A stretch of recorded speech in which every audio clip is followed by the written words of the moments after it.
Olá, boa tarde a todos.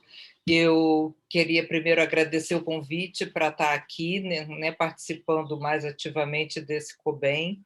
Tem sido um encontro digital muito interessante, né, esse desafio de se fazer esse congresso dessa forma, né? E hoje nós vamos, então, estar com essa mesa sobre a avaliação programática, né? E a avaliação, ela é um tema central para a educação, né?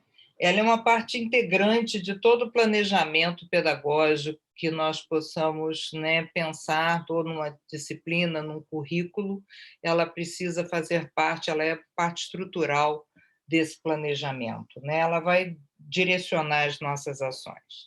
Nós tivemos na conferência de abertura a professora Madalena falando, né, e nos brindando com várias reflexões sobre o tema da avaliação, né, e que agora, nesse momento, nós vamos poder aprofundar um pouquinho a discussão sobre avaliação programática, né, com o seu impacto, as suas possibilidades, desafios, né, na instituição dela como um processo de avaliação nas nossas escolas, né? Ela, como a professora Madalena fala, né, a avaliação ela tem um papel, né, estruturante.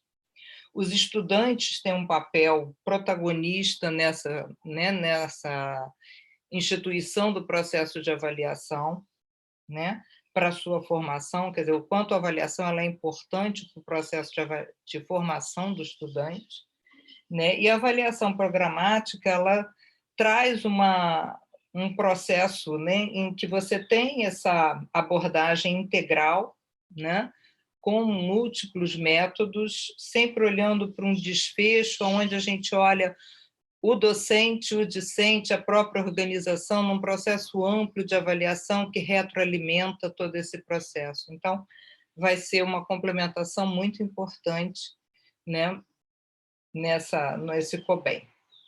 Então, para fazer parte dessa mesa, nós temos 2 docentes e uma discente, né? Nós teremos na seguinte ordem: professor Luiz Ernesto Almeida Troncon, que é professor titular do Departamento de Clínica Médica da Faculdade de Medicina de Ribeirão Preto, Universidade de São Paulo, ex-visiting professor da University College London Medical School, vice-coordenador e membro do Conselho Gestor do Centro de Desenvolvimento Docente para o Ensino da Faculdade de Medicina de Ribeirão Preto.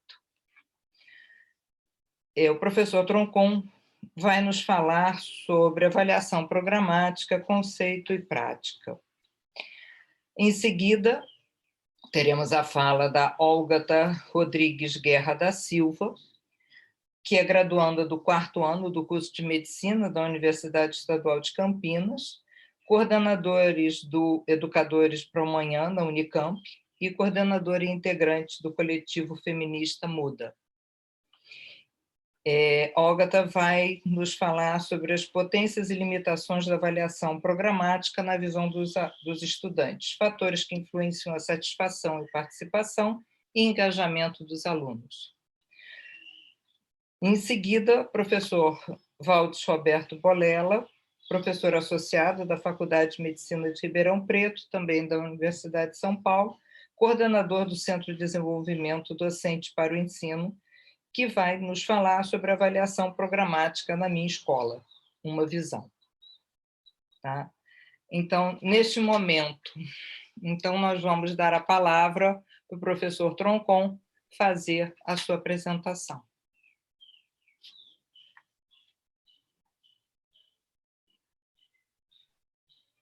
Bem, muito obrigado, professora Luciana, pela apresentação e agradeço especificamente à organização do COBEM pela oportunidade de fazer parte dessa mesa tão interessante e em tão boa companhia. A minha apresentação ela vai se dar em 4 partes. eu não posso deixar de começar falando sobre o conceito mais geral de avaliação do estudante. Depois, eu vou conversar com vocês sobre os conceitos de avaliação programática e um outro conceito muito similar que é dos sistemas de avaliação. E vou dizer alguma coisa da história e dos seus personagens. Depois eu vou dizer alguma coisa a respeito da prática da avaliação programática, os seus principais componentes e dar alguns exemplos que eu tenho conhecimento. E por fim, muito rapidamente, como que para introduzir os demais colegas dessa mesa, eu vou dizer alguma coisa sobre as vantagens e as dificuldades ou desafios da avaliação programática.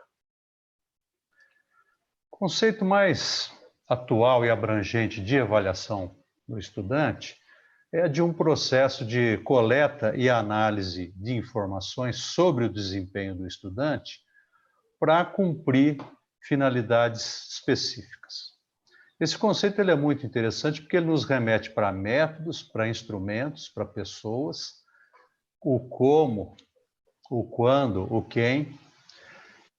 Ele nos remete também sobre os desfechos esperados da aprendizagem, né, que devem estar presentes no desempenho do estudante e que, por sua vez, são determinados pelos objetivos instrucionais pré-determinados. E na medicina, como em toda a área da saúde, né, não dá para fugir desses três domínios, que é dos conhecimentos, das competências e do comportamento profissional. Comportamento profissional como estudante ou comportamento profissional como quase profissional. E, por fim, as três principais finalidades da avaliação do estudante, né? Tomada de decisão sobre o próprio progresso do estudante, que constitui a função somativa, a devolutiva, ou feedback ao próprio estudante, ajudá-lo, né, a melhorar cada vez mais, que é a finalidade formativa, e a função informativa, que visa dar elementos para melhorar continuamente os processos de ensino e aprendizagem. Muito bem.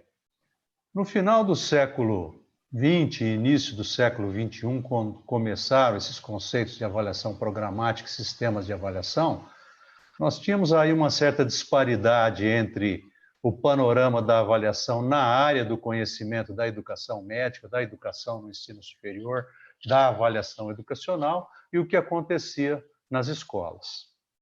Enquanto a área do conhecimento trazia novos métodos com aumento da abrangência, aumento da expertise das pessoas envolvidas, muita pesquisa, muita investigação e o aumento do conhecimento nessa área, nas escolas ainda a gente tinha o predomínio das avaliações somativas, escassez tanto quantitativa como qualitativa das avaliações formativas, uma abrangência reduzida com foco quase exclusivo no domínio cognitivo, avaliações pontuais, incoordenadas ou desarticuladas, descontínuas e falta de integração das informações obtidas sobre o desempenho do estudante.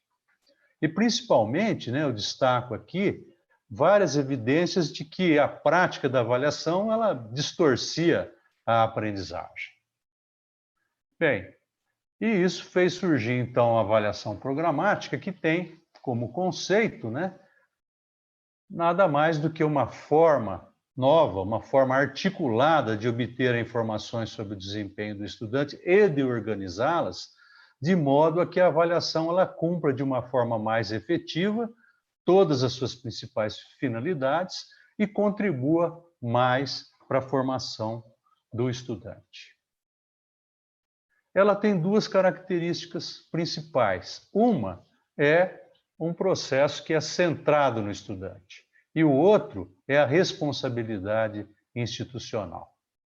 Centrada no estudante porque ela intencionalmente ela privilegia a avaliação formativa, ela estimula a autoavaliação e a reflexão e ela é mais contínua, ela é mais longitudinal.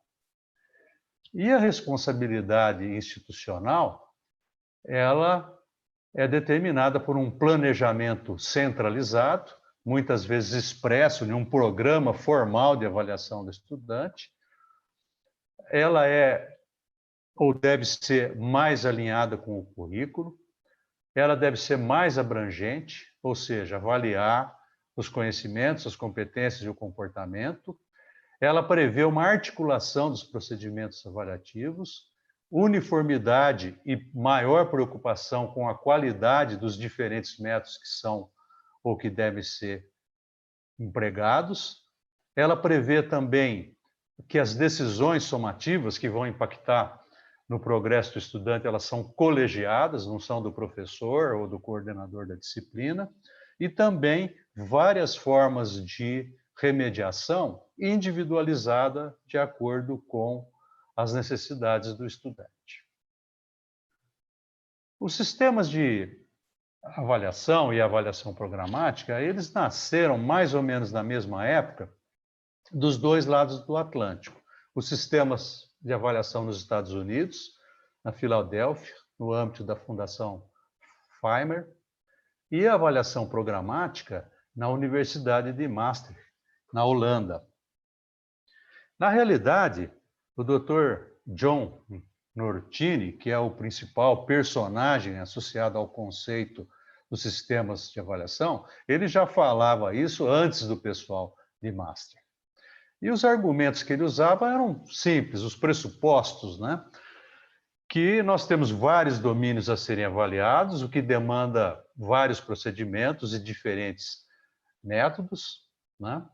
E essa prática da avaliação, ela exige, para cumprir propósitos diferentes, que também se tome vários procedimentos e várias medidas.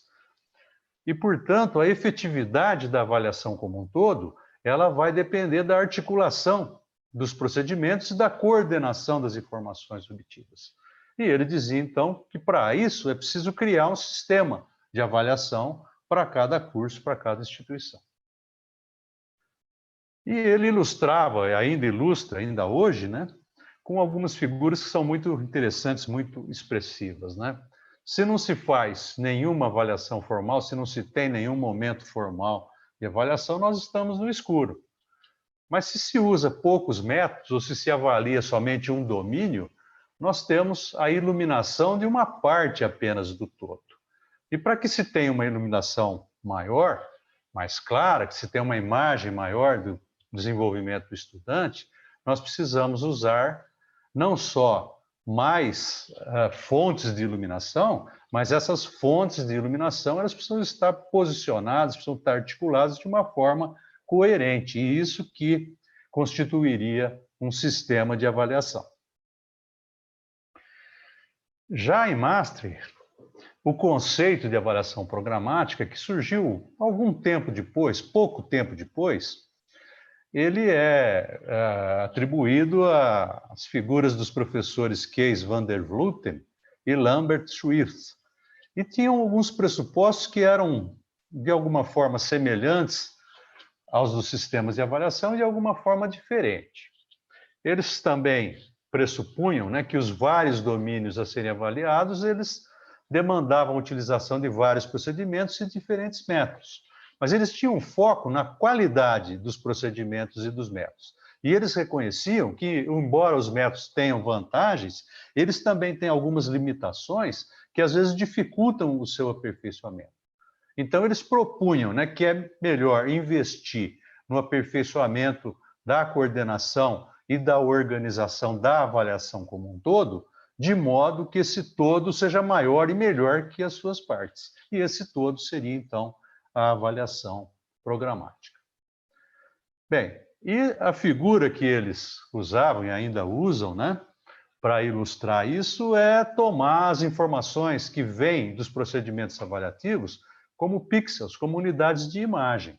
Se você tem uma única avaliação ou poucas avaliações, você tem uma imagem que não corresponde à realidade.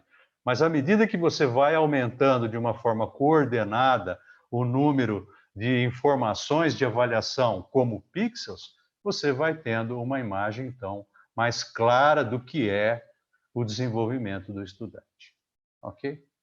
E aí nós chegamos, então, nesse conceito de uma forma articulada de obter informações, obter muitas informações, muitos pixels, muita iluminação sobre o desempenho do estudante e organizar tudo isso de uma forma coerente, referenciada pelas principais finalidades e com foco para a contribuição para a formação do estudante.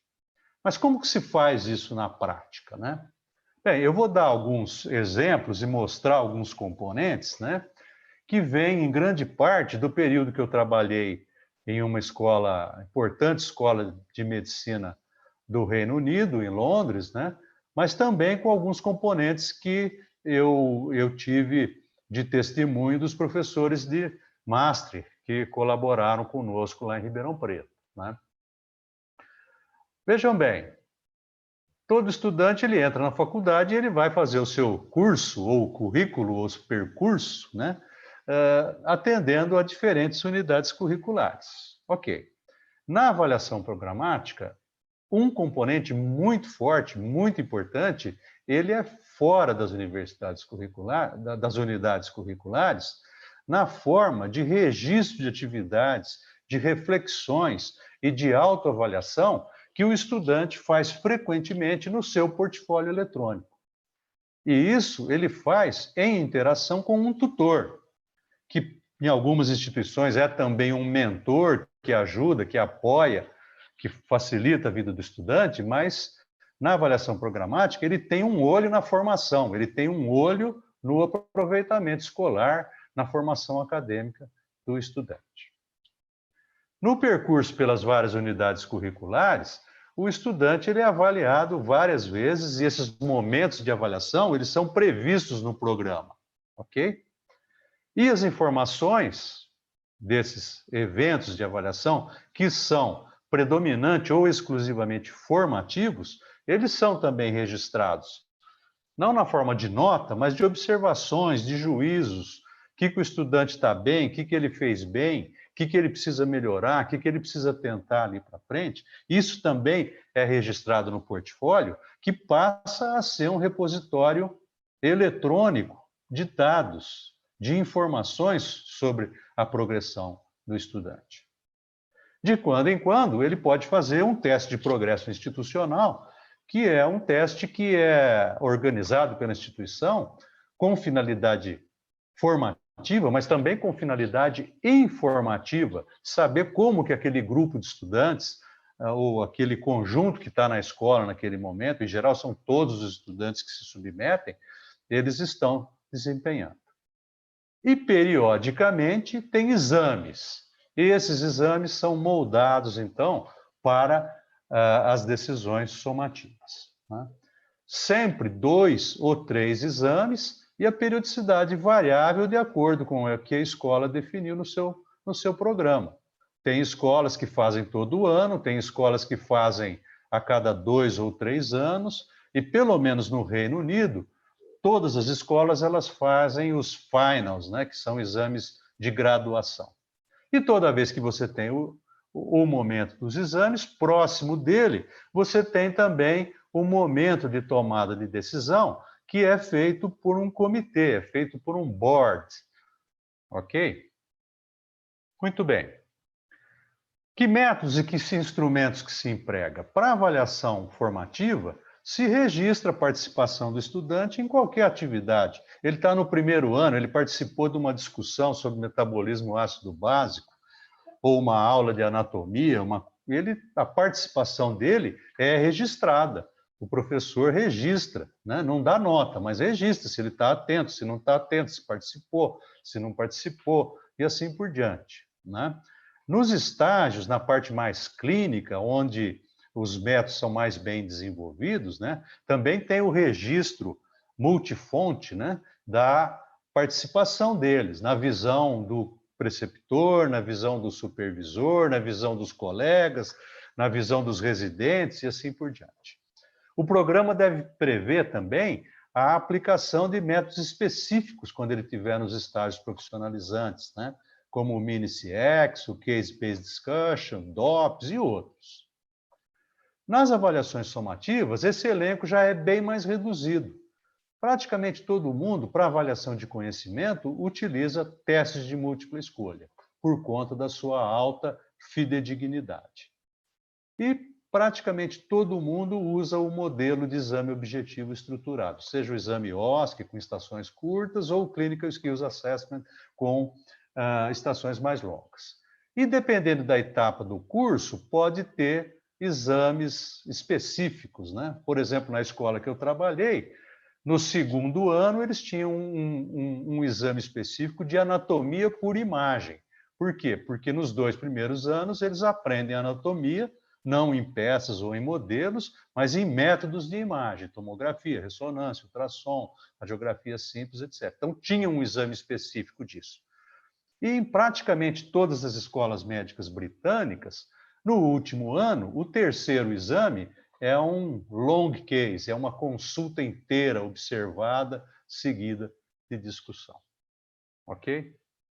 Como que se tomam as decisões na avaliação somativa? É uma decisão colegiada, é um comitê constituído sempre que se faz o momento dos exames, né? E sempre tem umas 10 pessoas que participam. Tem um representante da direção, tem um membro do núcleo de avaliação, tem muitos professores daquela fase do curso que está envolvida, tem representantes dos tutores e sempre, pelo menos no Reino Unido, tem membros externos. O que são membros externos? Professores de outras escolas ou outros, por exemplo, um representante de uma associação dos pacientes do hospital universitário daquela instituição, né? Ou, em outros, é um representante dos médicos de família, porque os estudantes passam uma boa parte do tempo estagiando em unidades de medicina de família e assim por diante. Bem, e essa decisão, ela leva a uma variedade de desfechos que, em geral, é muito maior do que nós estamos acostumados. Eu vou dar alguns exemplos aqui. Um estudante muito bom, ele pode ser aprovado com oferta de apoio. Você não quer fazer um optativo, você não quer fazer um treinamento especializado numa determinada área, você não quer fazer um PhD enquanto você termina o curso de medicina, por exemplo. Ou é uma aprovação regular, ou pode ser uma aprovação condicionada.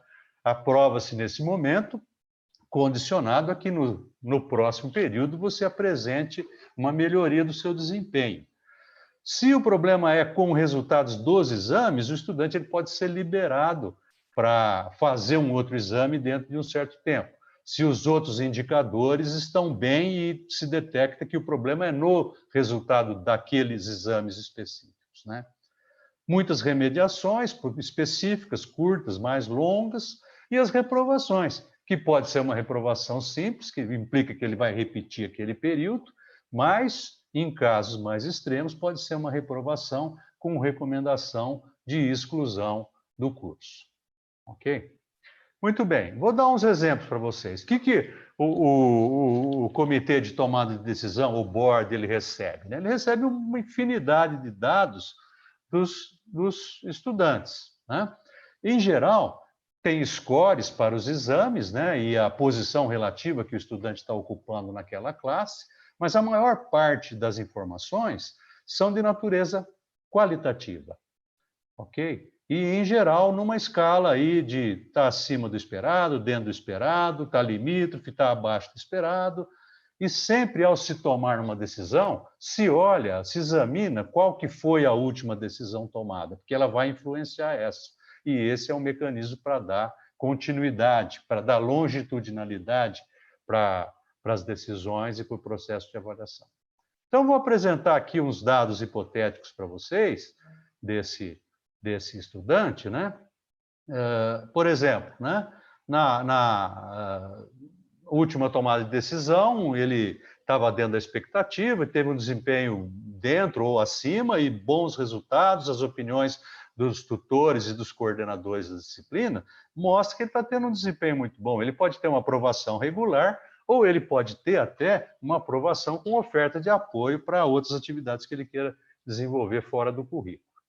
Já esse, né, na última avaliação, ele estava numa situação limítrofe, provavelmente ele teve uma aprovação condicionada. E aí ele começou, né, esse período, né, onde ele tem muitas avaliações, porque ou é um ano inteiro, ou são um período ou são 2 anos que está se olhando, né? E ele tem um desempenho aí com uma certa irregularidade, o tutor está preocupado, os coordenadores acham que ele está abaixo, teve dificuldade no exame de habilidades e estava dentro do esperado no exame de conhecimentos. Muito provavelmente ele vai ter dificuldade. Ele vai ter dificuldade para progredir. Eu estou dando um palpite para exemplificar para vocês, mas essa decisão é uma decisão colegiada. Esse aqui, por exemplo, né? Ele teve também uma aprovação condicionada, provavelmente, porque ele estava limítrofe na última avaliação. Ele começou ali com uma certa dificuldade, mas depois ele afirmou. Ele afirmou e vem tendo um desempenho bem regular, com alguns pontos em que ele supera as expectativas. O tutor está satisfeito, os coordenadores de disciplina estão satisfeitos e ele tem um desempenho dentro do esperado nos exames. Então, ele vai ser aprovado sem maior dificuldade. E um último exemplo de um estudante que teve uma aprovação, estava dentro do esperado, está tendo um desempenho mais ou menos regular, mas ele teve um relato de um evento crítico, que sempre é alguma coisa desagradável e indesejável no comportamento dele em relação à sua profissão, seja de estudante ou seja de estagiário profissionalizante. O tutor também está preocupado com ele, né? Embora os coordenadores de disciplina não estejam, os resultados de exames são mais ou menos satisfatórios. Muito provavelmente, né, a depender da natureza desse evento crítico e a depender da natureza da preocupação desse tutor, ele vai para uma remediação específica. Por exemplo, ele vai ficar um mês com a professora Luciana Mota, lá no setor de gerontologia e geriatria, porque a professora Luciana Mota é um ótimo modelo de conduta profissional e que vai ter um olho para ele com relação a coisas de comportamento profissional. Okay? E ela vai contribuir para a formação dele e ele vai se autoavaliar no seu portfólio e assim a coisa vai seguir. Apenas para dar exemplos, né, de uma avaliação que é muito mais abrangente, né, tanto do ponto de vista da coleta de informações como da tomada de decisões. E tem desfechos também bastante variados. Vantagens da avaliação programática. Maior ênfase na avaliação formativa, no feedback individual, no envolvimento do estudante, né, que faz com que a avaliação seja focada na aprendizagem. Pode incluir uma maior variedade de instrumentos, sempre há uma maior preocupação com a qualidade dos métodos e ela evita 2 coisas muito indesejáveis dos sistemas convencionais. Competição entre atividade de ensino e aprendizagem e avaliação. Tem uma prova importante de tarde, o estudante falta de manhã para dar a última estudada. E ela evita também uma coisa que vem da literatura educacional, que é um padrão de retenção fugaz do aprendido, que é fomentado, estimulado por múltiplas avaliações somativas pontuais não articuladas. E quando você evita, você tem uma aprendizagem mais duradoura e significativa. Tem várias maneiras de dizer isso, mas eu vou apresentar aí um quadrinho que todo mundo conhece e eu tenho certeza que os estudantes vão se identificar. Quem são vocês? Somos estudantes. O que vocês fazem? Nós estudamos para as provas. E depois? Nós não fazemos questão de esquecer, de deixar isso para trás e nunca mais ver isso na minha frente, né? Que é uma coisa muito, eu acho, negativa dentro do processo formativo. Muitos desafios. Um deles é lidar com a nossa estrutura atual de gestão educacional. E agora estou dizendo no Brasil, né? Que nós temos, em geral, um colegiado de curso, que é uma meia dúzia de 3 ou 4, que faz tudo. Coordena o currículo, implementa o currículo, avalia o currículo, mas o que interessa, que é a avaliação do estudante, ele é feito no âmbito das unidades curriculares, de acordo com a cabeça de cada um, sem homogeneidade, sem preocupação de qualidade, e sempre, né, você pode ter um número infinito de unidades curriculares, você vai ter um número infinito de avaliações que, em geral, são somativas no final daquele período e muito fortemente focadas no cognitivo. Então, um primeiro desafio é mudar é reorganizar a estrutura de gestão, aonde você precisa, sim, de uma comissão que cuida do currículo, mas ela vai cuidar só do currículo. E para você fazer avaliação programática ou para implantar um sistema, você precisa de um órgão especializado, que é o Centro de Avaliação. Ele, sim, vai cuidar da avaliação do estudante. Ok? Você precisa também de uma comissão de controle de qualidade, que ela vai avaliar o currículo e, eventualmente, vai avaliar a qualidade do programa de avaliação. E tudo isso só funciona se você tiver um centro de desenvolvimento docente forte que prepara os professores. Porque a prática da avaliação programática, ela demanda muito de desenvolvimento docente. Não só para a avaliação, mas com o próprio currículo, porque tem implicações da avaliação sobre o currículo. Outros desafios, né? Mudar a cultura avaliativa, tanto dos estudantes, que estão só preocupados com a sua nota, com a sua sobrevivência, muito naturalmente, como dos professores, né, que usam a avaliação como instrumento de autoridade ou de autoritarismo, como instrumento de poder, equivocadamente como um instrumento de estímulo ao estudo, né? Bem, e essa mudança ela implica em maior engajamento não só dos estudantes e dos professores, mas também das outras pessoas, preceptores, residentes, outros profissionais, todo mundo que circunda o estudante. Você precisa ter uma estrutura curricular mais flexível, com mais tempo livre, com mais eletivo. Você precisa ter condições para que o estudante se desenvolva e, eventualmente, se ele precisar de remediação, que ele faça essa remediação individualizada. Então, precisa ter espaço, né? Já falamos do desenvolvimento docente, suporte de tecnologia da informação, principalmente para a manutenção dos portfólios e do sistema de informação como um todo. E eu vejo aqui no Brasil, em alguns lugares, né, desafios a superar uma legislação que é de quase 100 anos atrás, né? No que toca à avaliação, no que toca às decisões, as implicações entre decisões da escola e a justiça comum, enfim, isso aí já nos abre para um outro universo, mas que nós podemos deixar para um outro momento. De qualquer forma, né, os desafios estão aí para serem vencidos, né? E a gente só vai para frente quando a gente os supera. E é isso que eu tinha a dizer. Agradeço a todos aí pela atenção. Espero que eu não tenha passado muito do meu tempo, professora Luciana. Muito obrigado. Professor Troncon, bom, muito obrigada pela sua palestra, foi muito esclarecedora. Tenho várias questões aqui no chat já sendo colocadas, né, que eu estou anotando, para depois nós trazermos para discussão, tá? Mas foi muito esclarecedora a sua palestra. Agora, dando continuidade, nós vamos à fala da Olga, tá? Sobre a perspectiva do aluno. Olá, gente, boa tarde. Meu nome é Olga, sou docente lá da Unicamp. Vou compartilhar minha tela aqui.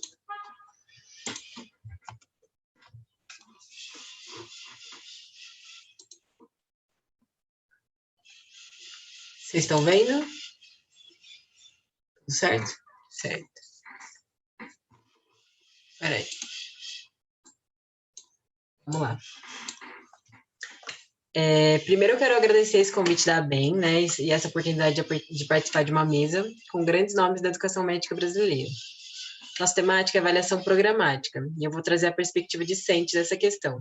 Falar um pouco das potências, das limitações da avaliação programática na visão dos estudantes. Também vou discutir os fatores que influenciam o engajamento estudantil.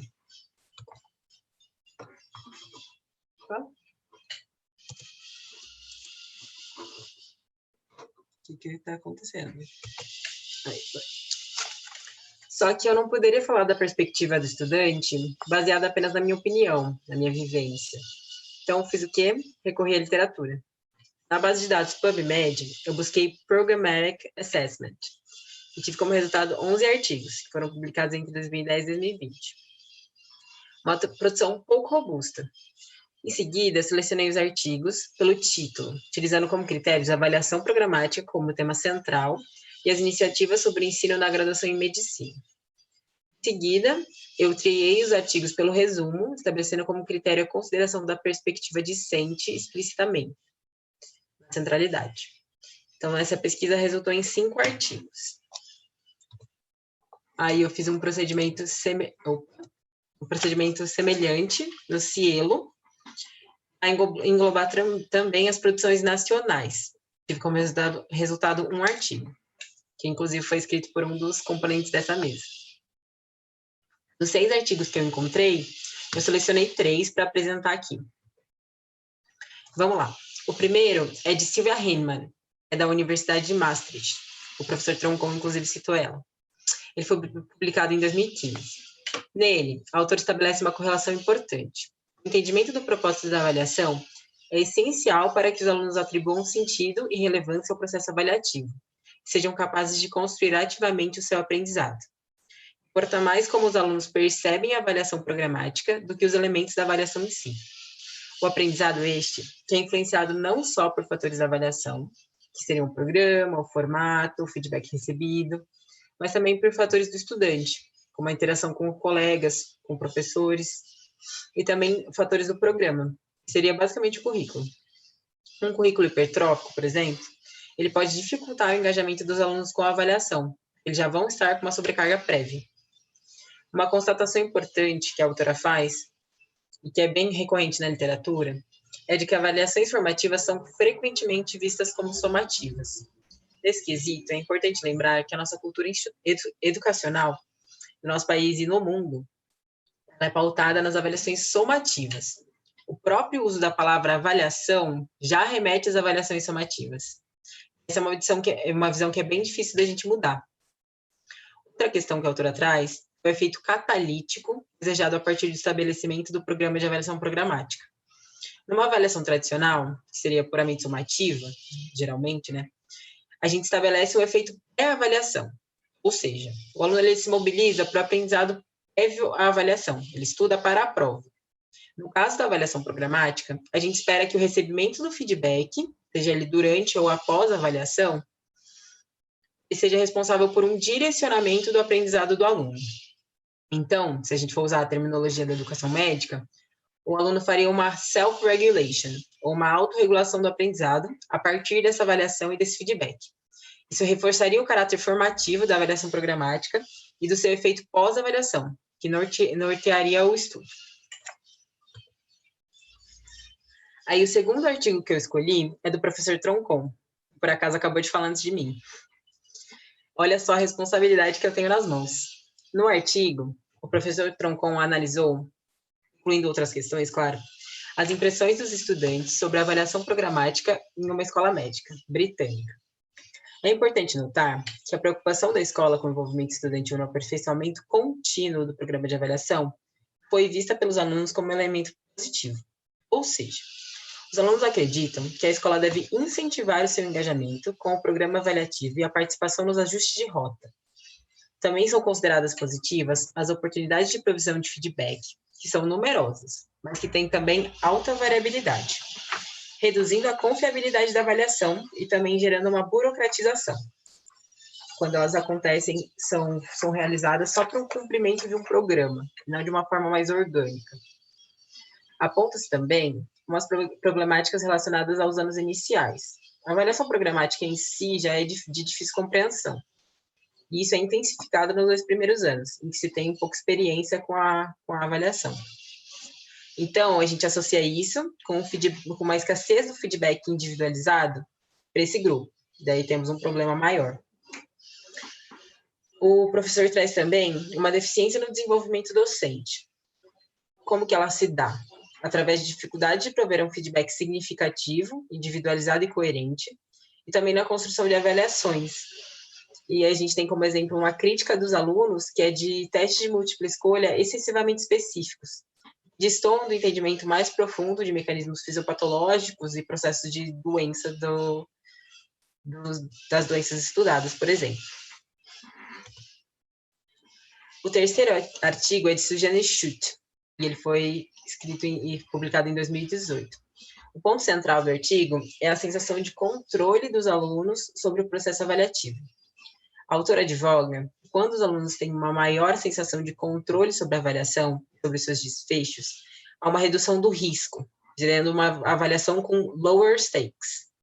O que isso significa? Eu acho que é mais fácil eu explicar pelo conceito contrário. Uma avaliação que tem higher stakes é aquela do qual o aluno tem medo. Por exemplo, uma avaliação no final do semestre que define se ele irá avançar no curso ou não. Uma avaliação de risco alto. Por outro lado, quando há múltiplas avaliações e com caráter majoritariamente somativo, tem uma redução desse risco e, paradoxalmente, aumenta a relevância atribuída pelo aluno ao processo avaliativo. Com menos medo da avaliação, o enfoque sai dos efeitos pré, que seria aquele estudar para a prova e depois esquecer, conforme a chargezinha que o professor colocou, e vai para essa questão de passar de ano, né? E vai para o efeito pós, para o direcionamento da aprendizagem baseada nessa avaliação. A autora também aponta elementos que influenciam a percepção do aluno sobre a sua habilidade de exercer o controle.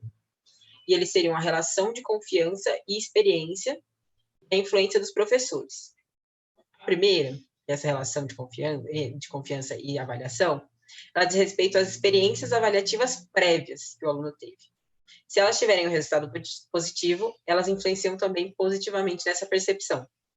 A segunda fala um pouco mais a respeito da relação dos professores com os alunos e como ela pode ser transformadora, tanto positiva quanto negativamente. Aí a gente também entraria na questão do faculty development, né, do desenvolvimento docente, que o professor Troncon trouxe. A autora também lista os elementos que reduzem a sensação de controle do aluno. O que acontece quando...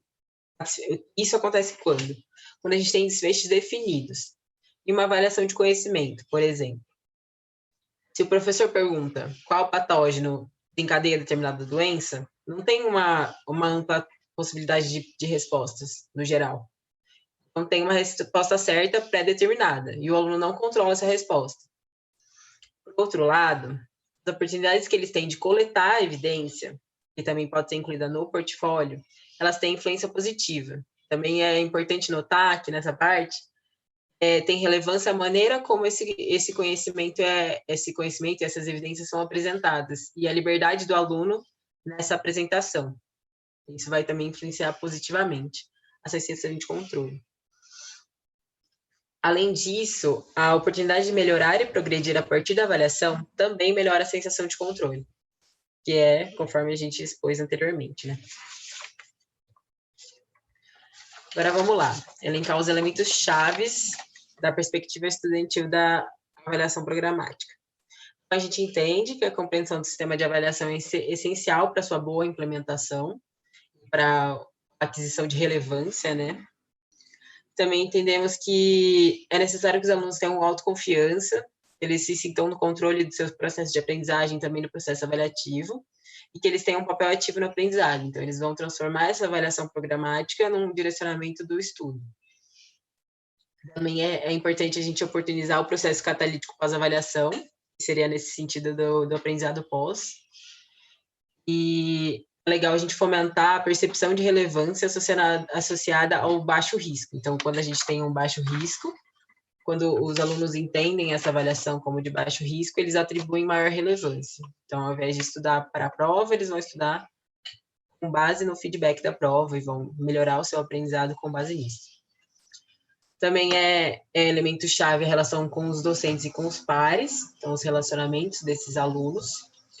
E é importante que a gente dê feedback individualizado para reduzir reduzindo a variabilidade e também a burocratização do processo. Muito difícil, né? Muitos elementos chaves, muito complicados. Agora vamos lá. A gente vai analisar isso daí sobre a ótica do engajamento estudantil. E a gente tem uma grande variedade de referenciais teóricos dessa temática. A gente tem o Aspire, que reconhece excelência em educação médica, não só no engajamento estudantil, mas em avaliação, em responsabilidade social, em diversos outros aspectos importantes. A gente também tem, quando se fala de engajamento estudantil, diversas perspectivas. Tem a comportamental, a sociocultural e a psicológica. E a gente tem a holística, que meio que congrega todas elas.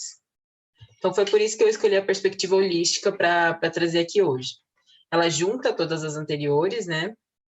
Ela abrange as percepções, expectativas, relações e a experiência de ser aluno e a construção do ser aluno. O que isso quer dizer? Ela não se limita à participação estudantil em centro acadêmico, em representações discentes, ela também fala sobre o engajamento do estudante em relação ao seu próprio aprendizado, as suas experiências, a sua construção do ser aluno. E também passa por uma corresponsabilização pela sua própria formação e pela formação dos seus pares, pela construção da sua identidade profissional. Essa perspectiva permite que a gente amplie o debate para além dos limites do Aspire. Eu particularmente acho um pouco limitado, mas é a referência mais usual. A perspectiva holística, ela entende o engajamento como um processo que está a cargo das instituições, tem que engajar os estudantes, mas também é um desfecho, que fica a cargo dos próprios alunos, e daí resultaria em estudantes engajados. Então, a gente junta o processo com o desfecho, e a gente tem o engajamento estudantil. Só que esse engajamento estudantil vai depender da escola e dos alunos, não só dos alunos, que é uma ideia equivocada que bastante gente tem. Então, o que é necessário? Que a escola ela forneça recursos necessários para esse engajamento, como os espaços de representação, espaços de voz e capacitação dos discentes, para que eles façam esse engajamento de forma qualificada. Também é preciso que os alunos em si tenham a iniciativa e se engajem de maneira qualificada. Então, não basta só a faculdade oferecer uma capacitação se os alunos não se interessam em se capacitar. Só assim a gente consegue construir um engajamento estudantil efetivo e significativo. Agora a gente vai para o que eu diria que é a minha menina dos olhos, o framework de Ella Carrou. Ele é um modelo baseado nessa perspectiva holística, que eu apresentei agora há pouco. E ele visa explicar o engajamento estudantil, mas não só o engajamento, mas suas influências estruturais, psicossociais, e também as consequências desse engajamento. E como ele se conforma, e ele ajuda a gente o quê? A pensar os novos horizontes e possibilidades. Ele ajuda a gente a identificar onde estão as problemáticas do nosso engajamento estudantil, onde estão as potências, e também a vislumbrar para onde a gente deve ir. À luz do framework, a gente vê que na literatura atual, ela contempla uma parte das influências estruturais. Então, a gente tem literatura falando da universidade, que é sobre o currículo, sobre avaliação, sobre como a avaliação programática influencia esses elementos, e como influencia esses elementos pensando numa perspectiva estudantil. A gente também adentra essas influências psicossociais. Então, a gente fala de relação do ensino, fala da relação com funcionários, então é a relação com os docentes, isso aparece na literatura. Só que a gente só atinge um dos elementos do engajamento estudantil, que é o domínio da cognição. Então, é o aprendizado que a gente tira disso, ou que a gente não tira disso, e enfim. A gente também vê na literatura as consequências proximais. Elas seguem nessa mesma linha. Vão ser as consequências acadêmicas. Ser uma melhoria do aprendizado desse aluno, a gente espera. Então, o que a gente tem? A gente tem um engajamento estudantil com a avaliação programática essencialmente centrado na universidade. Então, ele pensa o currículo, ele pensa como os alunos veem o currículo, ele pensa a relação dos alunos com os funcionários, pensa ali como isso gera um engajamento em termos de cognição e também como isso vai gerar um aprendizado melhor. Mas o que falta para a gente? Que elementos do engajamento estudantil a gente não vê sendo considerados nos estudos, na literatura atual? Primeiro, a gente desconsidera a principal influência estrutural, é o estudante. A gente analisa seu background, o apoio que ele tem, sua carga de vida. Às vezes, um aluno ele pode ter uma reprovação, por exemplo, não por causa de uma inadequação da avaliação ou por causa de uma incompetência cognitiva dele, por exemplo. Ele pode ter essa reprovação por questões pessoais, por falta de apoio na família. Então, a gente não leva isso em consideração quando a gente avalia as metodologias de avaliação programática. Mas, daí, no campo das influências psicossociais, a literatura peca por menorizar a questão da motivação.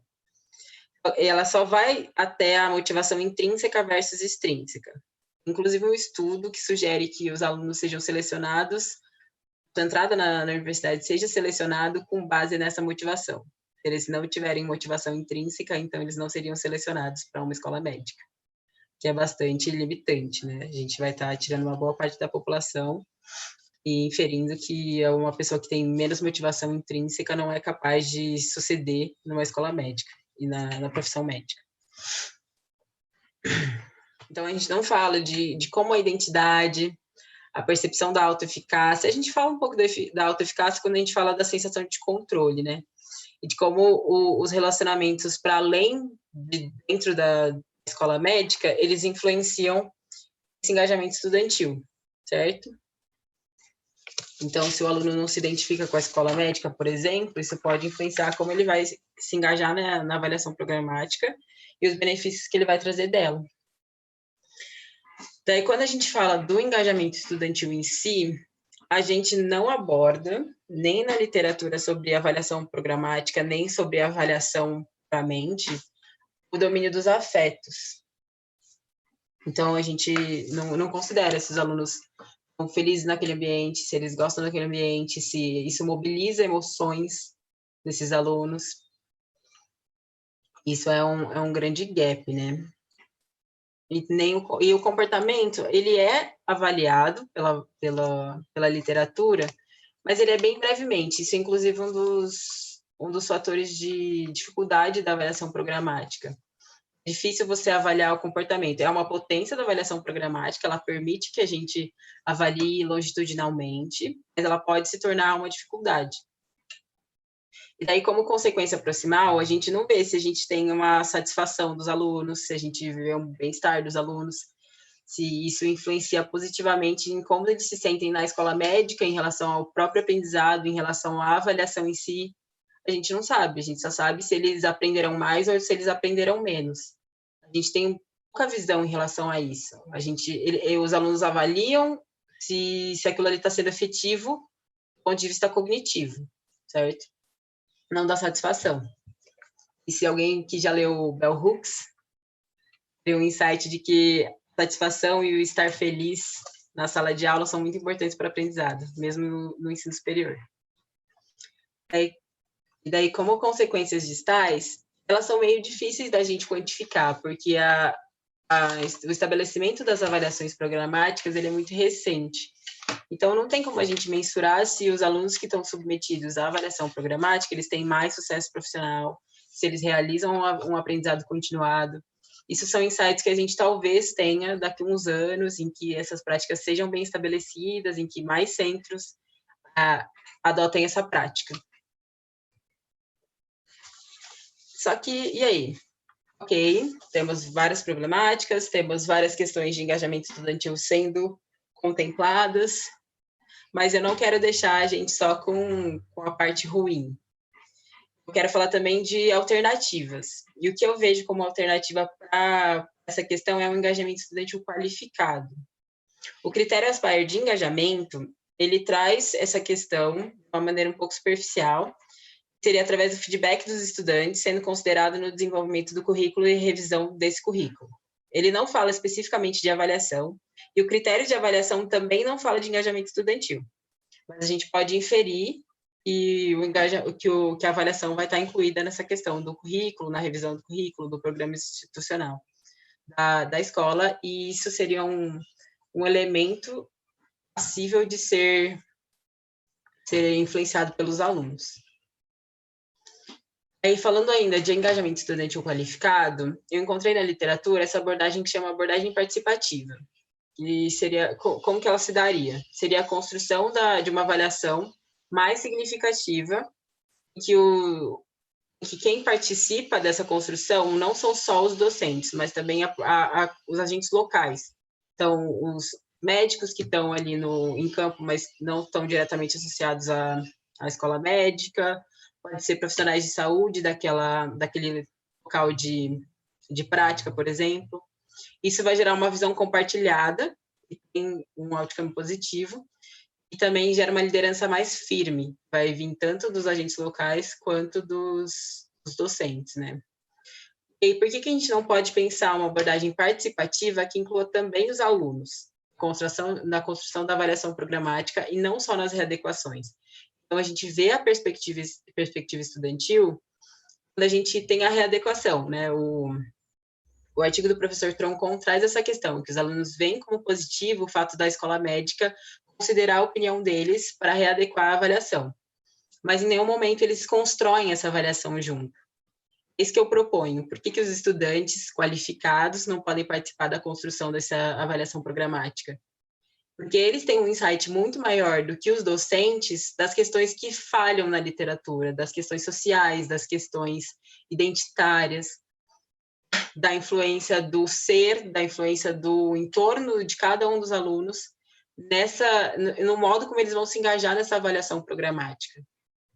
Eu acredito que esse engajamento estudantil qualificado tem muita potência. E eu não poderia falar de engajamento estudantil qualificado sem falar do Educadores da Manhã Unicamp. É o motivo pelo qual eu estou aqui. Somos uma comunidade de práticas de desenvolvimento discente em educação médica. Começou como um curso no ano passado, um curso presencial, era feito em 2 imersões, mas esse ano, com a pandemia de coronavírus, a gente teve que inovar. Daí nós criamos o Educadores da Manhã online. Foi um curso que durou 5 semanas, 5 sábados. A gente fez oficinas para desenvolver os estudantes da nossa escola em temáticas da educação médica. E a gente já vê como Educadores da Manhã e a oficina influenciam na nossa faculdade. A gente tem membros do Educadores participando da construção da avaliação de curso, inclusive temos um pôster a respeito disso aqui no Congresso. Membros do Educadores também participaram da proposição de propostas avaliativas, de propostas metodológicas, nessa questão do ensino remoto emergencial, mas também na transição. E a gente vê que pessoas que participaram do nosso curso estão propagando a ideia. Então, temos participantes do curso que agora são monitores da disciplina de semiologia, e a partir desse conhecimento que eles adquiriram e dessa habilidade que desenvolveram na oficina, eles foram capazes de implementar inovações na semiologia, com ensino remoto e inovador, ensino presencial também adaptado, claro, por causa da pandemia. Agora, as monitorias estão incluídas dentro do currículo formal. Então, não são mais momentos externos ao currículo, mas sim uma parte do currículo formal da disciplina.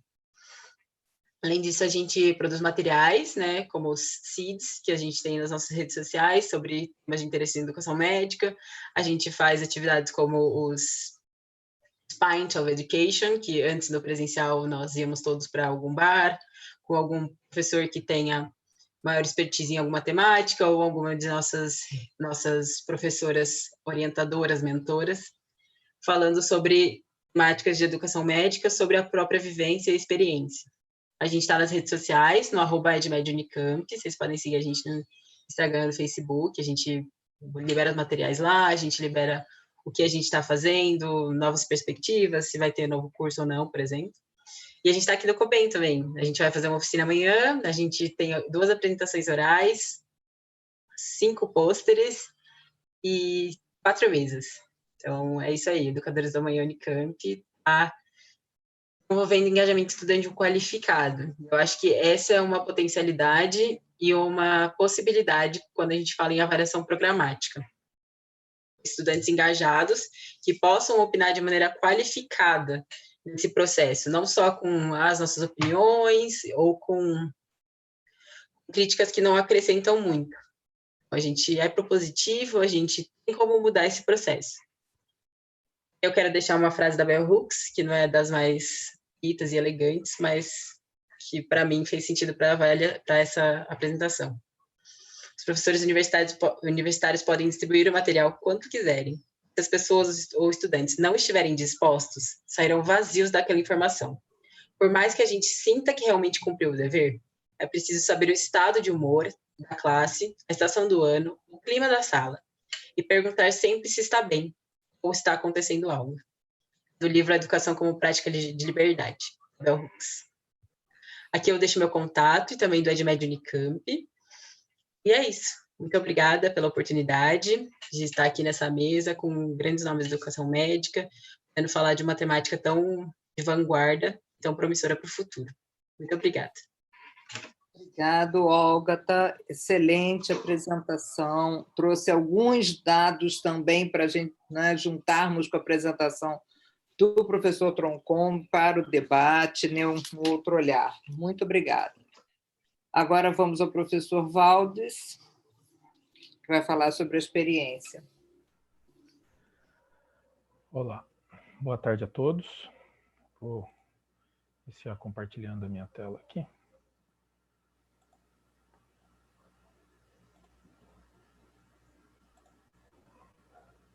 Vocês estão conseguindo ver aí? Então, inicialmente, eu gostaria de agradecer o convite da organização do Congresso Brasileiro de Educação Médica. Um prazer estar aqui falando desse tema. A proposta para essa apresentação é de um grupo que está estudando sobre avaliação programática e tentando encontrar um caminho para torná-lo realidade. Portanto, ele é uma visão, é um devaneio, é um sonho. O que é fundamental a gente entender, isso já foi muito bem pontuado pelo professor Troncon, é a ideia da avaliação que promove a aprendizagem, né? Assessment for Learning, e a avaliação da aprendizagem. Quando eu falo de avaliação da aprendizagem, eu estou falando de um julgamento. Eu olho para a plantinha e vejo, ela é pequenininha, poucas folhas, e dou um C- para ela. Ao passo que quando eu estou fazendo uma avaliação, olhando e detectando as mesmas dificuldades, mas o propósito é promover a aprendizagem, promover crescimento, eu tento ofertar aquilo que é necessário para a evolução, para a aquisição de competência. No caso da plantinha, para que ela cresça, floresça.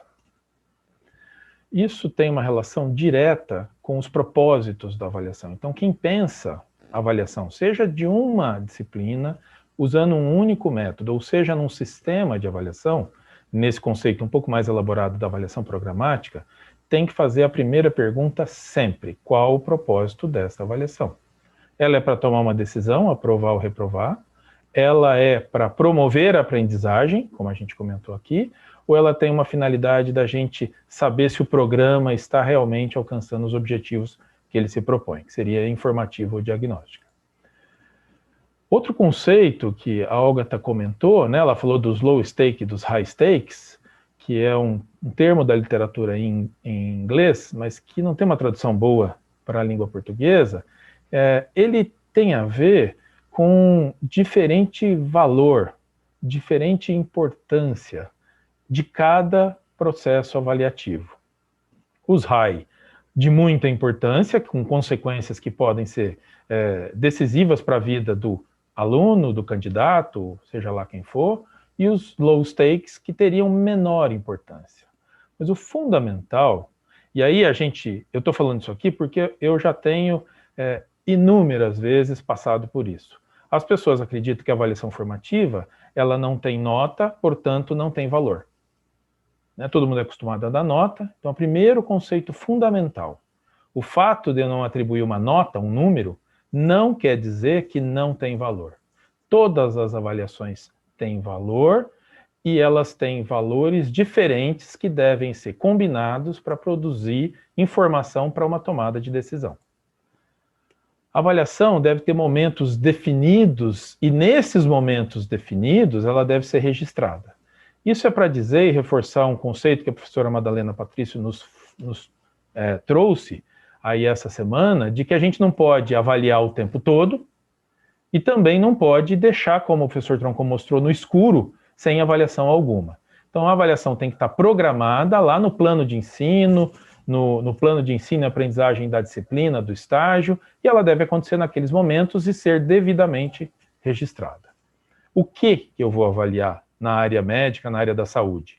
Conhecimento, o conhecimento aplicado na compreensão das questões ligadas à atenção à saúde, do indivíduo, das comunidades. Esse profissional que trabalha com pessoas na atenção à saúde, ele tem que ter habilidades que elas precisam ser demonstradas, geralmente numa situação simulada, e ele deve demonstrar também essas habilidades numa situação mais real da prática profissional, que seria o topo da pirâmide, o fazer. Essa é a famosa pirâmide de Miller, que mais recentemente foi acrescentada. Tem um modelo que traz um nível acima aqui, mas eu não gosto dele. Eu prefiro esse que traz o ser, estar, relacionar-se, que é esse domínio, né, do relacional, né, dos valores, das atitudes, englobando todos os outros, porque ele acontece em todos os momentos. Então, o que eu vou avaliar? Eu vou avaliar isso. E quais os métodos que eu vou avaliar? Existem inúmeros. E aqui a gente apresentou com letras, e eu vou dar alguns exemplos, muitos deles a gente já conhece. Mas eu preciso saber que existem métodos mais adequados para a base da pirâmide, outros que são mais apropriados aqui para o nível do demonstrar numa situação simulada, outros para o cenário da prática, e os mais raros e menos disponíveis, com menos expertise entre nós, são os métodos de avaliação que dizem respeito ao domínio do profissionalismo, das atitudes, dos valores. Essa é aquela imagem que o professor Troncon trouxe para a gente, né, em que eu tenho que colocar a luz nos diferentes domínios, escolhendo estratégias que deem cobertura para que eu possa fazer a imagem, aquela imagem da Mona Lisa, o mais próximo da realidade possível. Porque quanto menos amostragem, quanto menos estratégias, mais limitado vai ser a minha avaliação, né? Sabendo ainda que existem áreas que não são cobertas. Isso é da natureza de qualquer processo avaliativo. Então agora eu vou falar uma situação que é imagine, né? Imaginem que vocês tivessem um quarto ano de medicina e você fosse um aluno desse quarto ano. Qualquer escola, não é da nossa escola. Imagine que nesse quarto ano, eu escolhi o quarto ano porque ele tem um misto de teoria com um misto já de estágio, e nesse quarto ano tem disciplinas de clínica médica de pediatria, com componente teórico e prático, e as práticas nos ambulatórios, cirurgia e ginecologia obstetrícia, os cenários de laboratório de habilidades, também um ambulatório de pequenas cirurgias e a teoria, que vai ser abordada. E um estágio na atenção primária em saúde, que é na unidade de saúde da família, um estágio que os alunos passam lá 6 semanas, várias vezes eles frequentam, né, um grupo de 3 alunos em cada unidade com diferentes preceptores. E aí o ano desses alunos é rodando nesses 4 estágios. Normalmente o nosso quarto ano não é assim, ele deve ter 3 ou 4 vezes mais disciplinas do que eu estou mostrando aqui. Mas vamos fazer essa imagem de um curso mais simplificado para a gente tentar exemplificar o que seria a avaliação do estudante. Nesse modelo dos sistemas de avaliação ou avaliação programática. Vamos reconhecer, e se isso não acontecer, nós já pecamos na partida. Qualquer programa educacional, qualquer disciplina ou estágio, ele tem que ter um plano, que deve estar descrito, documentado e deve ser apresentado a todos os estudantes logo no início do programa. Com clareza, e a qualquer momento o documento fica lá para consulta. Com clareza de quais são os domínios cognitivos, os saberes que vão ser abordados e como eles são úteis para a prática profissional, habilidades psicomotoras, de comunicação e a questão afetiva, relacional, que tem a ver com atitudes, valores e profissionalismo. Em todas essas 4 estágios aqui, isso facilmente pode ser descrito. Não é para descrever nos mínimos detalhes, mas ele tem que estar minimamente descrito para guiar os estudantes que vão passar por aquela experiência educacional. E essa imagem está aqui porque, assim, o que eu espero que eles aprendam enquanto objetivos de aprendizagem é a realidade, é o que eu quero observar neles. E o meu programa de avaliação, meu sistema de avaliação, tem que ser uma imagem especular daquilo que eu espero. Então eu avalio aquilo que eu declarei que era relevante, não apenas no domínio cognitivo.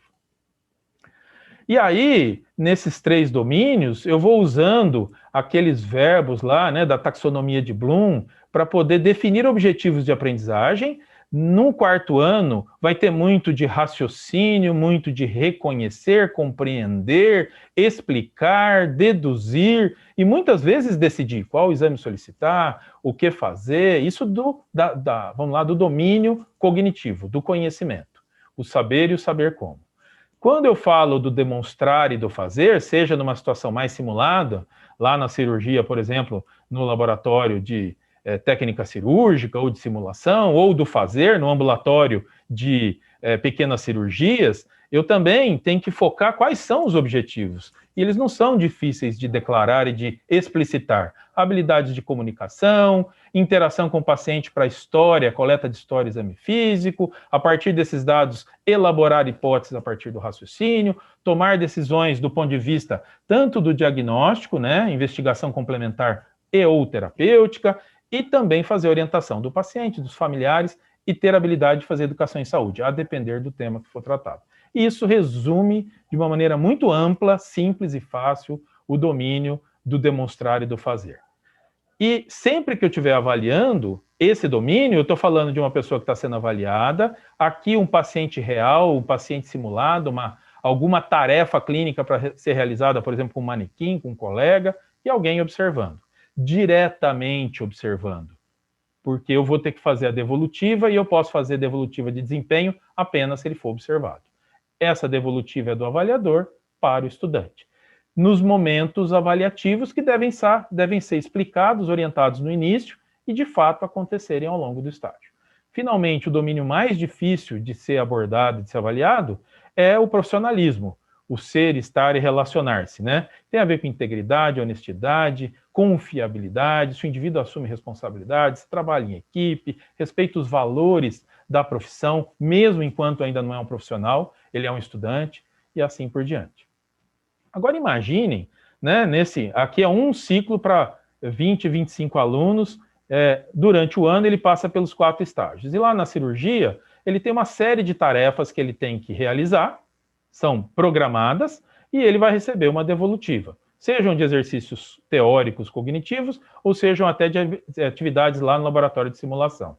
Ele sempre em atividades realiza pré-testes, imagina que a gente usasse o TBL aqui, o Team Based Learning, então sempre tem um questionário sobre conhecimentos relacionados à atividade que ele vai realizar, que ele responde individualmente, depois em grupo. Cada bolinha dessa aqui é uma daquelas bolinhas que o professor Troncon mostrou, daquelas avaliações pontuais que são realizadas com o intuito de se dar feedback, dar devolutiva, identificar fragilidades e promover a aprendizagem. Então, você tem lá no laboratório de técnica cirúrgica, de simulação, tem uma prova escrita, né, que está programada e que é feita. Todas essas avaliações, elas são low stakes.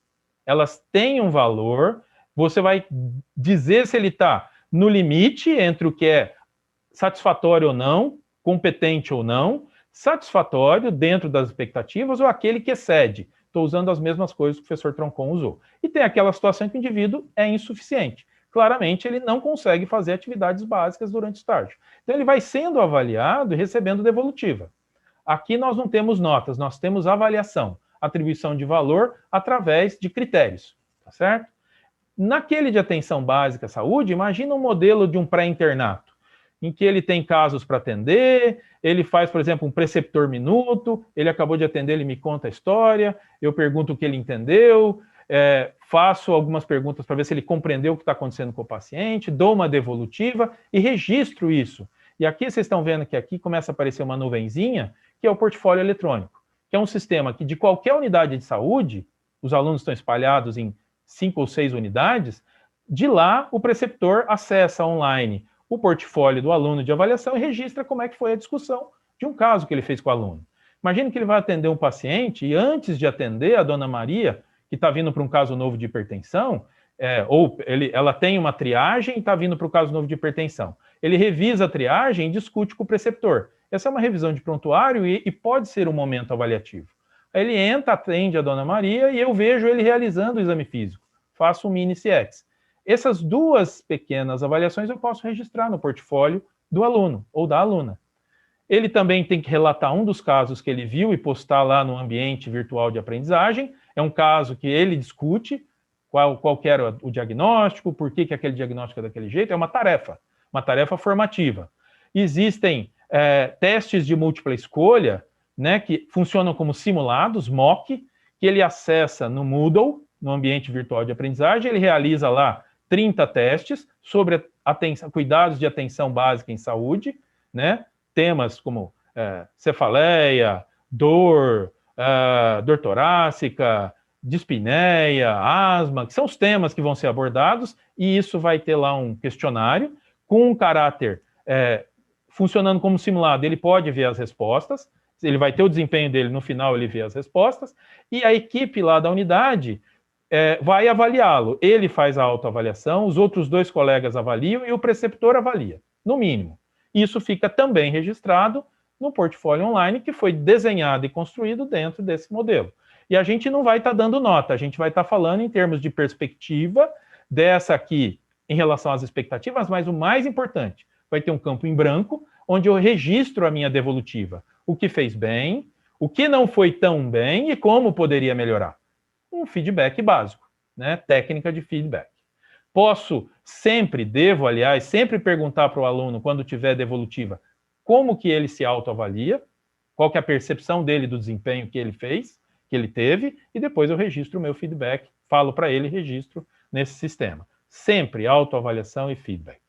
Imagine que isso ao longo do ano vai acontecendo aqui, na cirurgia, na clínica médica, na atenção básica, na pediatria, e ao longo do ano, chega lá em outubro, ele tem um teste de progresso, que toda a escola faz, que é uma forma da gente acompanhar o progresso de cada um dos estudantes. Eles recebem um relatório da nota dele versus a coorte dele, desde o primeiro ano, agora ele recebe a do 4º ano. Uma avaliação somativa, que é de testes de múltipla escolha sobre os conteúdos abordados durante o ano. Então, essa seria o final, que o professor Troncon falou. Nós também vamos fazer uma avaliação de habilidades e uma de procedimentos que foram abordados e aprendidos nesse ano. E ele vai ter que demonstrar como que isso aconteceu. Aqui nós estamos falando de avaliação somativa. Eu estou fazendo um julgamento. Porque ela também é importante. O que ela não pode é predominar e roubar a cena da avaliação formativa, como acontece. E quem vai organizar isso? Um comitê de avaliação da escola, que tem que ser criado. Então, eu tenho lá várias questões num banco, eu vou elaborar 120 testes de múltipla escolha, 30% difícil, 40% de média dificuldade, 30% fácil, com bom índice de discriminação. Para fazer isso, você tem que ter gente que entende de avaliação, investimento na criação desse banco, e a gente ofertar isso online. Facilmente os alunos sentam lá e respondem os 120 testes lá no final do ano. E vai ter também uma definição do ponto de corte, um critério de aprovação. E não vai ser aquele 5 bola, que no caso da Universidade de São Paulo é 5 bola. Tem lugar que é 6, tem lugar que é 7, mas ninguém sabe por que é isso. Né? Na verdade, é uma norma. Não, nós vamos fazer avaliação por critério, levando em conta o desempenho dos estudantes nesta prova e a dificuldade da prova. Isso exige um pouco mais de investimento, gente com um pouco mais de conhecimento em avaliação. Também faremos uma avaliação de habilidades clínicas, e o que nós vamos avaliar? Aquilo que a gente disse que eles tinham que aprender.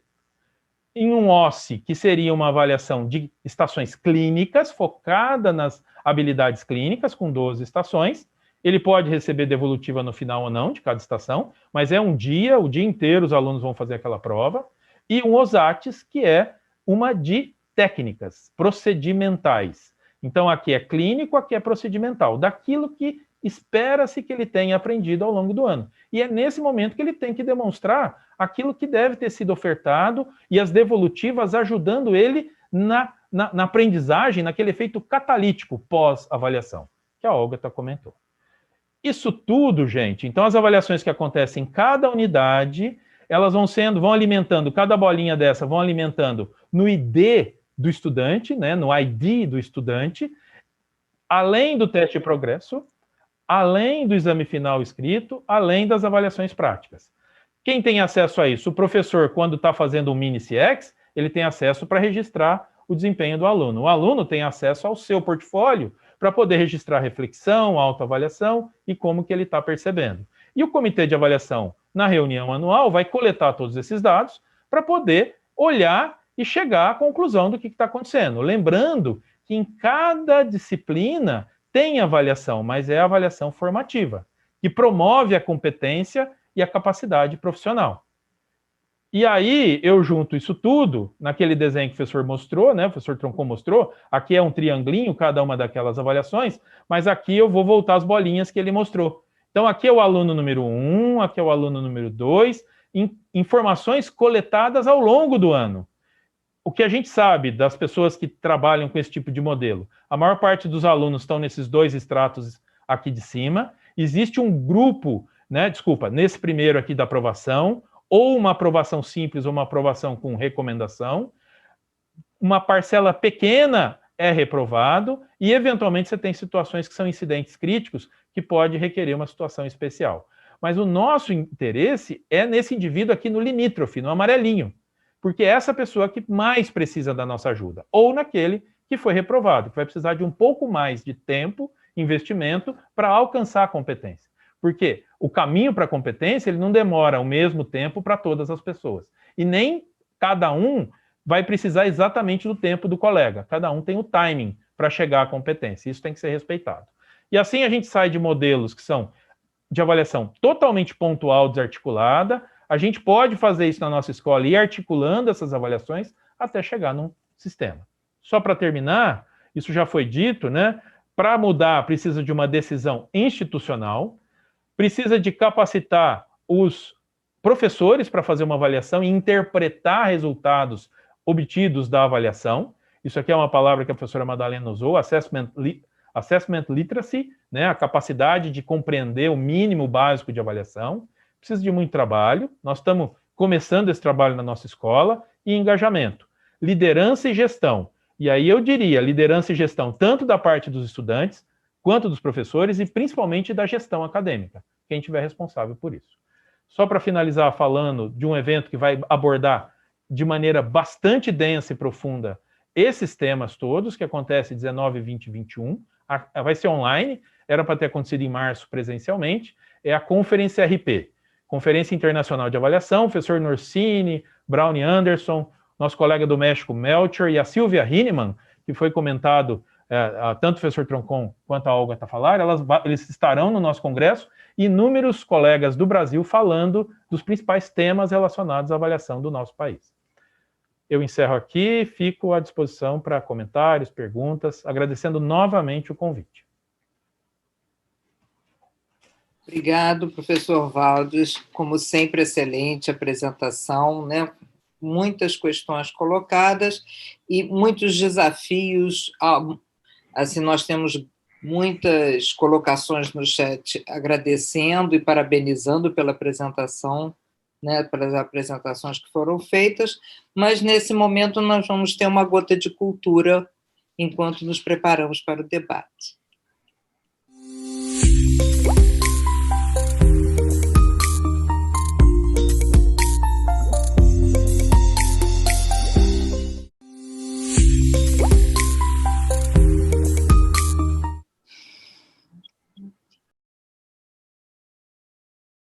Tu tens um medo: acabar. Não vês que acabas todo dia? Que morres no amor, na tristeza, na dúvida, no desejo? Que te renovas todo dia no amor, na tristeza, na dúvida, no desejo? Que és sempre outro? Que és sempre o mesmo? Que morrerás por idades imensas, até não teres medo de morrer. E então serás eterno.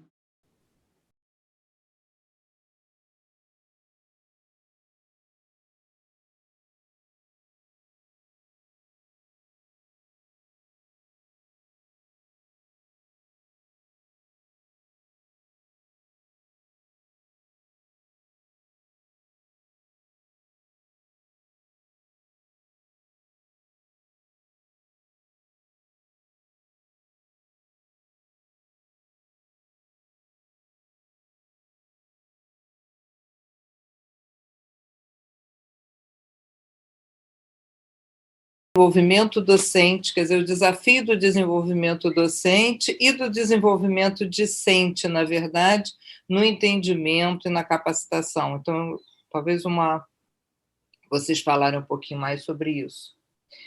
Né?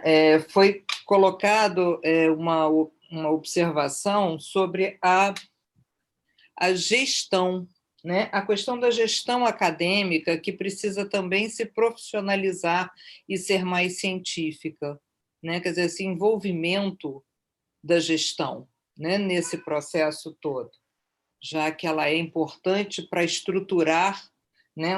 Uma vez que todo esse processo ele precisa ser coordenado, centralizado, ele precisa ter uma equipe pensante, isso precisa ser uma decisão também institucional.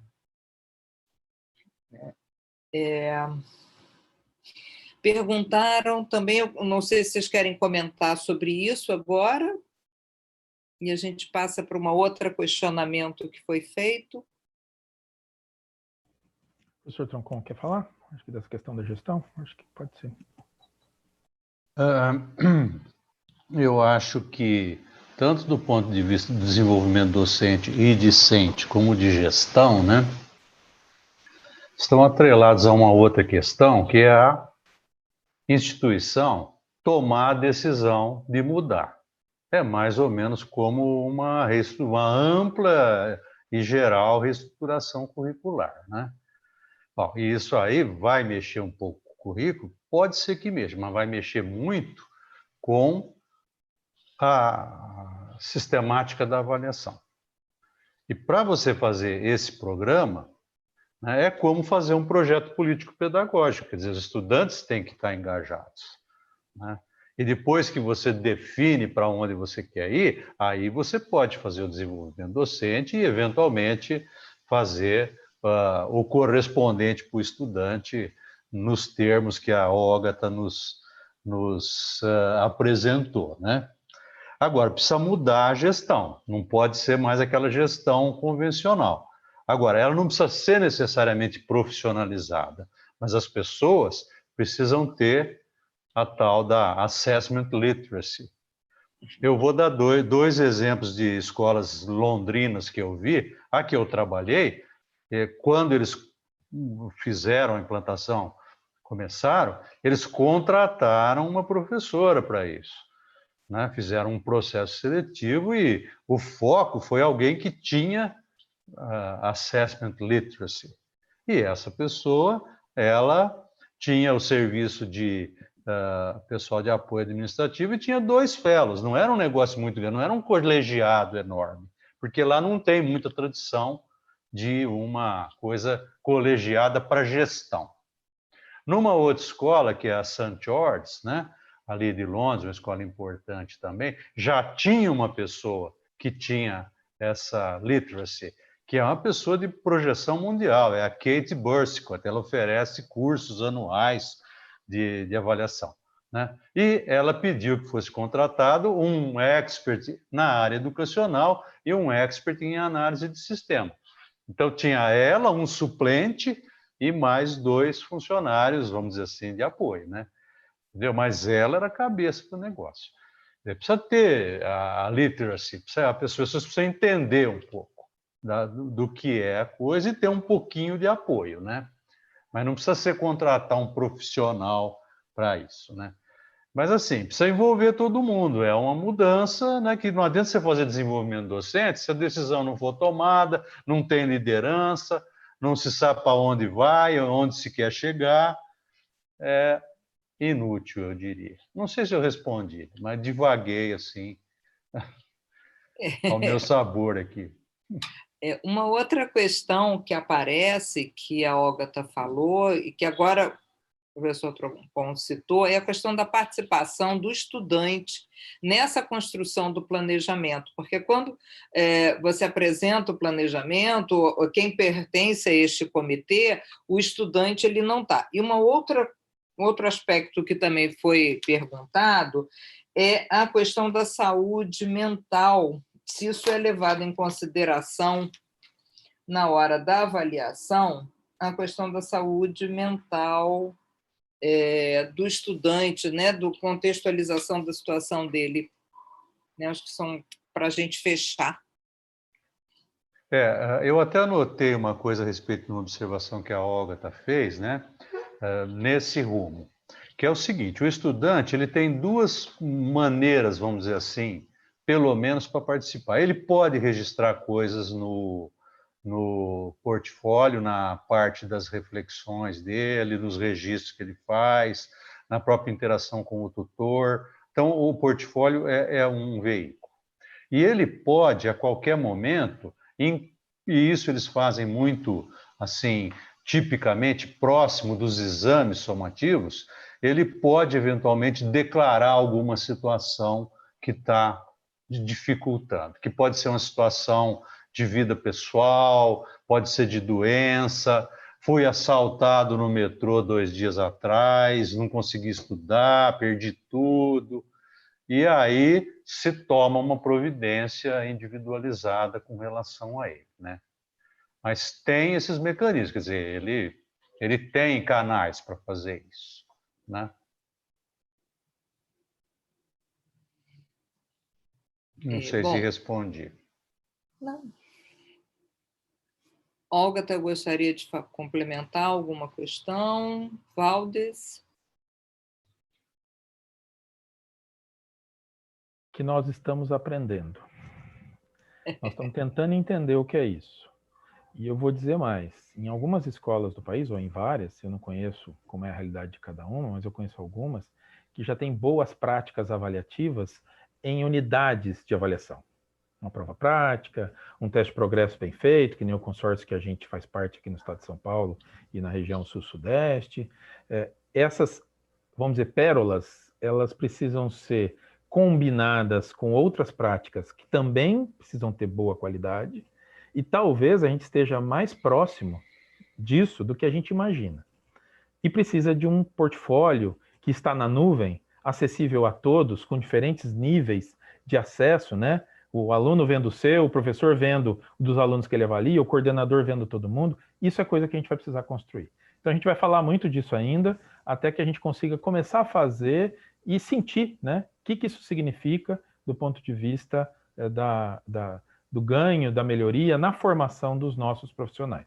Eu não tenho dúvida de que esse é o caminho, porque eu não preciso de prova para saber o que é certo e fazer aquilo que na literatura está indicado que é mais adequado. Agora, eu preciso saber se é viável, factível. E aí a gente precisa ter os pés no chão. Não pode querer passar o carro na frente dos bois, porque isso faz com que a escola perca muito tempo. Você faz mudança sem planejar e sem pactuar, você dá 2 passos para frente, 5 passos para trás. E isso a gente também não deve fazer, tem que ter responsabilidade. Perfeito. Eu quero comentar, eu acho que essa metodologia que o professor Troncon trouxe, né, de dar uma abertura para os alunos poderem referir se eles tiverem algum problema do aprendizado, problemas próximos das provas, ela é interessante, ela cobre um pouco da questão, mas eu acho que ela não cobre a centralidade do problema, porque ela não permite que tenha um acompanhamento longitudinal dessa questão mais emocional, mais afetiva dos alunos. Então, eles provavelmente vão recorrer a esse instrumento, esse formulário, não sei como é que eles entram em contato, quando eles tiverem um problema. Assim, tem um problema que está me impedindo de chegar até o objetivo, que é fazer a avaliação com qualidade e provavelmente ter sucesso nessa avaliação. Só que a gente não vai ter insights mais longitudinais de como essa avaliação está influenciando a vida dos alunos e como as questões pessoais dos alunos estão influenciando essa avaliação. Acho que a gente tem que ir na ideia do professor Valdes, não dá para jogar o carro na frente dos bois, tem que estruturar bem. Eu acho que a estruturação tem que ser feita junto com os alunos, porque os alunos eles têm a visão interna de quem eles são, de quais são suas problemáticas, que por mais que os professores tentem alcançar, nunca é tão orgânico quanto o próprio ator do engajamento, né? Quanto o próprio aluno ali naquela posição. Acho que a gente precisa construir junto com discentes, docentes, com a comunidade também, eu acho que tem que ter relevância nessa questão, e pensar mecanismos, que nem esse mecanismo que o professor Troncon trouxe, para a gente rastrear essas outras questões que não são geralmente rastreadas, que também influenciam essa avaliação e que podem nos dar uma visão errônea, talvez uma visão inacurada da avaliação, se a gente não considerar elas quando a gente estiver avaliando a nossa avaliação. Se fez sentido para vocês. Só uma complementação, viu, Luciano? Se você me permite, tem um papel importante também do tutor, desde que seja decidido que ele vai fazer não só o papel de tutor acadêmico, mas ele vai fazer o que eles chamam de dual role. Ele é o tutor acadêmico e o mentor. E aí ele pode reunir com a turma de tutorados dele toda semana, ir acompanhando, né? E detectando e estando aberto para receber, né, os devidos estímulos para que permita que ele detecte situações, né? né, eu estava pensando exatamente nessa questão, o quanto a mentoria poderia ser um caminho para esse suporte dentro deste processo, né? E é importante isso que o Valdes falou, no sentido de que você tem você tem exemplos positivos, né, que funcionam. Na verdade, você tem que juntar esses exemplos a partir de uma intencionalidade. Quer dizer, eu quero mudar, eu preciso fazer essa mudança e eu tenho que pegar aquilo que já existe, que já é feito, com qualidade, e eu vou integrar essas ações e vou integrando. Isso vai ser muito particular em cada escola, porque cada escola tem uma experiência e tem um planejamento. Né? Eu acho que isso é para que a gente não coloque os carros na frente dos bois, né? E tente copiar um modelo que, de repente, não será o adaptável à nossa escola. Né? E que o desfecho vai ter a cara da escola, né? Claro. A escola que vai decidir que cara que tem o programa dela. Com certeza. Não é uma receita de bolo. Tem diretrizes, tem componentes, tem coisas que são importantes, mas o produto final a escola decide. A Sueli está perguntando quais os principais desafios enfrentados por vocês nessa construção e nessa implantação. Eu não sei se isso dá uma outra mesa, né? Já que nós já estamos até com o nosso tempo esgotado. Não... Professor Valdes pode responder. Acho que a gente vai precisar de mais tempo. Não dá.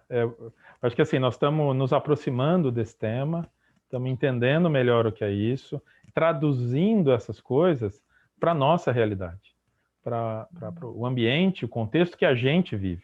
Nós estamos fazendo isso na nossa escola. Conversar internamente é a coisa mais difícil. Quando você fala, as pessoas entendem imediatamente, não vai mais ter prova. Eu não admito, eu quero fazer a prova. E ele não entendeu que vai continuar tendo prova, mas o caráter tem que ser formativo. E vai ter uma avaliação externa, que inclui o conteúdo dele e de outros. Mas vou te contar uma coisa, ó, faz mais de ano que nós estamos falando disso, e cada vez que fala, o pau come. Literalmente. Sem outras, o pau come.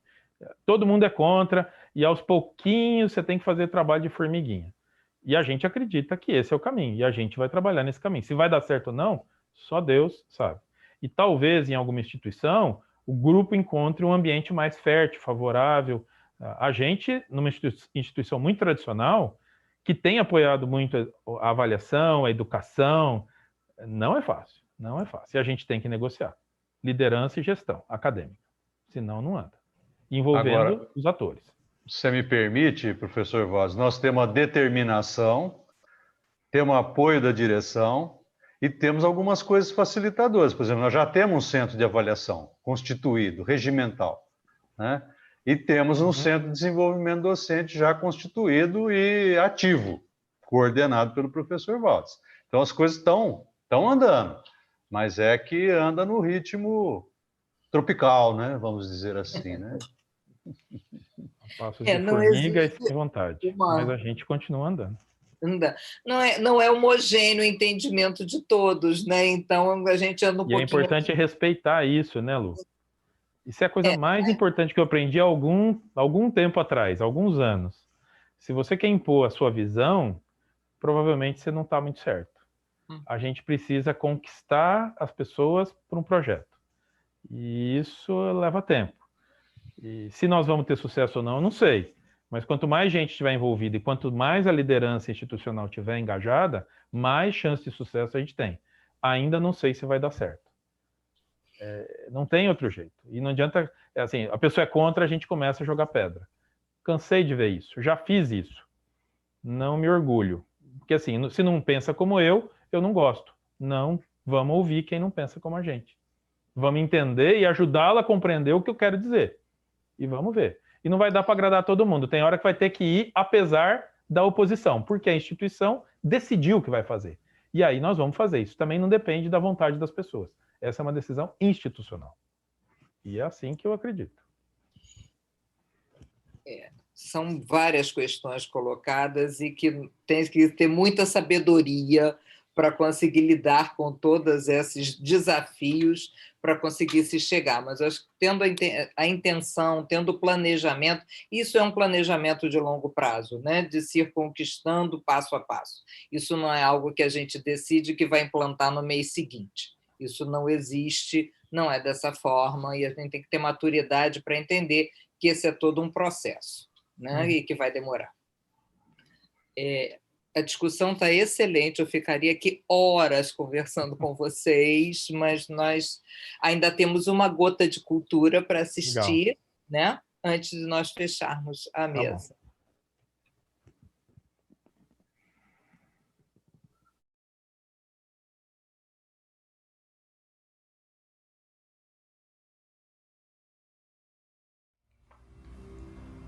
Tenho tido fome, às vezes de tercetos, outras de frouxidão.